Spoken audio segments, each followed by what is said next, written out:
जी मैं बिस्मिल्लाह करा मेरे काबिल इज़्ज़त काबिल एहतराम मेरे मोहसन मेरे प्यारे भाई छोटे भाई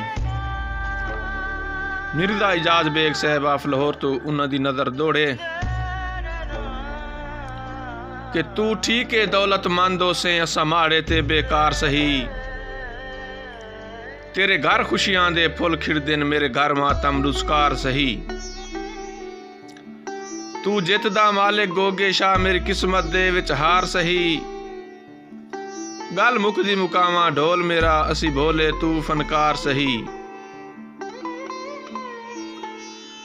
कि एक गल करूं हाँ चन गौर करें तो जशन मनाए असा चुप कीती।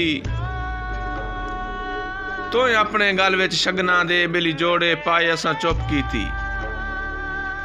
ते अगला जुल्म देखो बई तो गोगेशा नाल गवाढ़ मेरे आ सज्जन बनाए असा चुप कीती। ए वेख लवें असा दुखियां दी खा वैसिया हाय असा चुप कीती।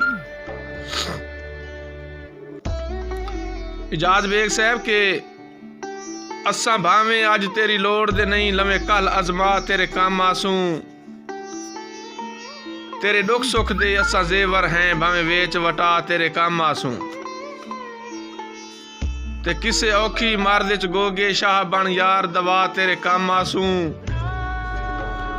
ओ सानू समझ के कख तू गलियां दा अज भा ना ला तेरे काम आसूं।